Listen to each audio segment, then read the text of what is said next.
all of us have experienced betrayals in love, but are all these betrayals unavoidable? Hello, my name is Valdo Lallement. I'm a relationship coach. I started The Vibrant Couple a year and a half ago to further my purpose of liberating love through connection and playfulness. I wish I could say beings with a masculine essence and beings with a feminine essence, but I'm going to simplify and say men and women. By the way, betrayal does not care about gender or sexual orientation. I'm going to talk about how men and women are looking for different things, how blaming each other for it perpetuates the inevitability of the betrayals, how big picture we are looking for the same thing, and how knowing the inevitability brings along evitability. Okay, she wants love, he wants sex, she wants romance, he wants sex, she wants intimacy, he wants sex. Well, looks like I tricked you into blaming men.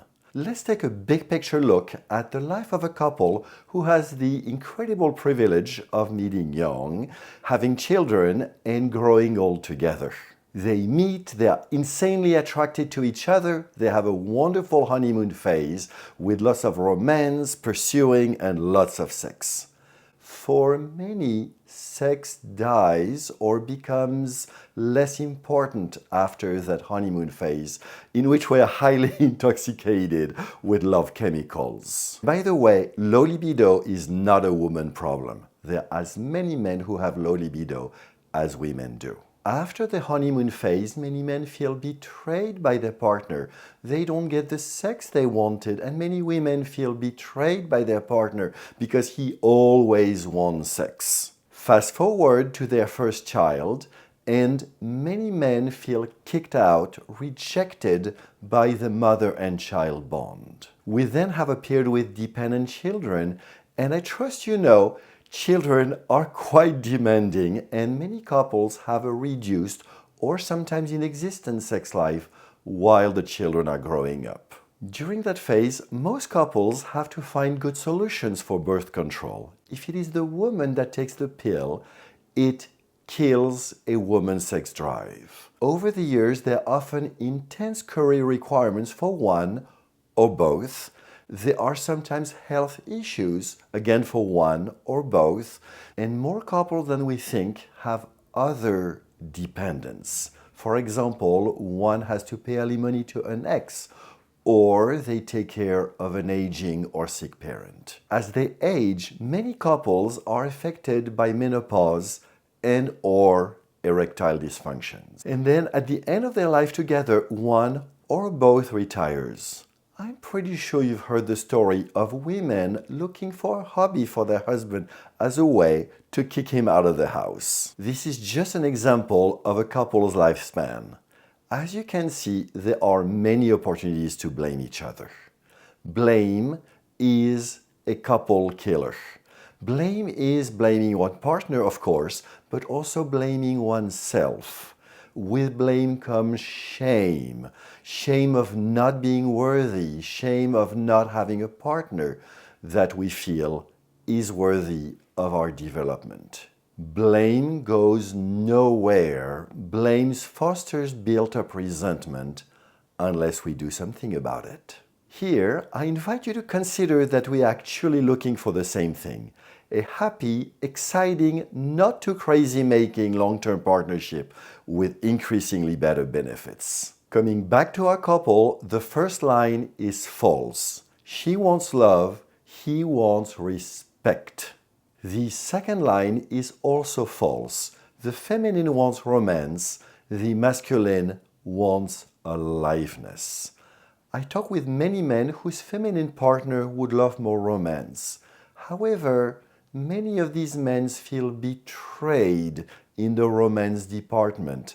Either their wife criticizes them, or they feel that it's a one-sided deal in which he has to do everything, plan the date, show up, create the energy. So the correct answer to romance, men want an alive partner, a juicy partner who shows up and is open by his efforts to romance her. Okay, The third one is true. Regarding the not crazy making, we all have psychological wounds. There is no question about it, and this is not my point. My work is with couples who have reasonable mental health and can build a maturity and a partnership to reduce over time the crazy making.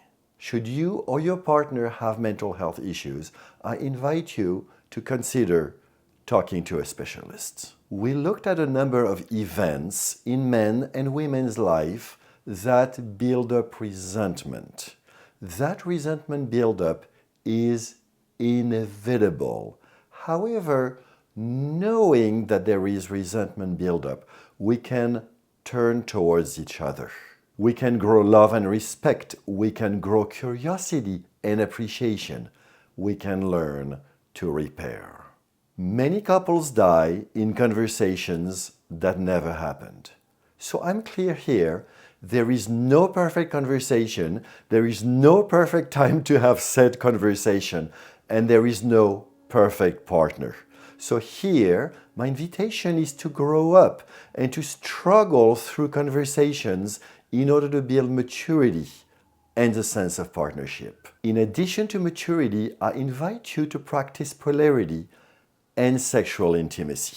I trust you get my gist here that practicing sexual intimacy does not mean just having sex. It also means having conversations about sex, about intimacy, about our needs, and how we can work together towards meeting them. For many of the couples I work with, practicing sexual intimacy entails creating the slow sex she wants and the quick sex she wants, or the slow sex he wants and the quick sex she wants. If this video inspired you to liberate more love, please hit the like button below and subscribe so you can be notified when I publish new juicy content. And please share with all you believe would benefit. I look forward to seeing you very soon.